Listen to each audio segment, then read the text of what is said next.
रत्नागिरी जिल्ह्यातल्या राजापूरचे माजी आमदार राजन साळवींनी आज ठाण्यात शिंदेंच्या उपस्थितीमध्ये पक्षप्रवेश केलाय। राजन साळवींनी पक्षाला जय महाराष्ट्र केल्यानं ठाकरेंच्या शिवसेनेला कोकणात मोठा धक्का बसलाय। आज कोकणातला राजन साळवी हा ढाण्यावाग पुन्हा त्याच्या गुहेमध्ये सामील झालेला आहे। सिंधुदुर्ग जिल्ह्यामध्ये विनायक राऊतला आम्हा सर्व मंडळींनी मतदान करून एकदा दोनदा खासदार बनवलं। त्याच विनायक राऊतनी त्या निवडणुकीमध्ये त्यांच्या जिल्हा प्रमुखांनी विलास साळवींचे पदाधिकाऱ्यांनी त्यावेळेला आमच्या भैयाचं काम केलं। भैयाचं कबूल करेल आणि म्हणून अशा ह्या पराभवाचं नक्कीच जिवारी लागलेलं आहे।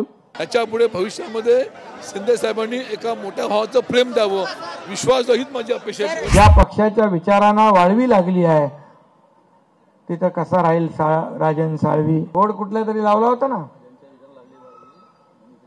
हा ज्यांच्या विचारांना लागली वाळवी म्हणून इकडे आले राजन साळवी। हे जे पळून जातात ना, हे जय महाराष्ट्र हे जय गुजरात वगैरे करतात, जय भाजप करतात, जय महाराष्ट्र करत नाहीत। आजच्या घडीला या महाराष्ट्राला पुढे न्यायचं असेल, देशाला पुढे न्यायचं असेल तर एकनाथ शिंदे सारखं नेतृत्व ही काळाची गरज आहे।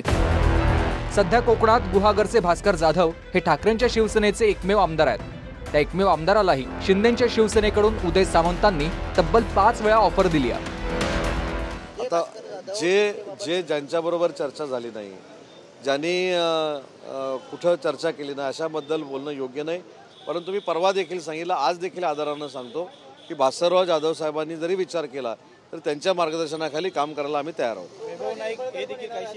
त्यांच्या देखील मार्गदर्शनाखाली काम करायला आम्ही तयार आहोत आणि त्यांच्या देखील मार्गदर्शनाखाली काम करायला आम्ही तयार आहोत।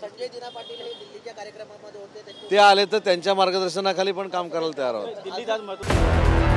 कोकणातल्या एकूण 15 आमदारांपैकी शिंदेंच्या शिवसेनेचे 8, भाजपचे 4, अजित पवारांच्या राष्ट्रवादीचे 2 तर ठाकरेंचा एकच आमदार आहे।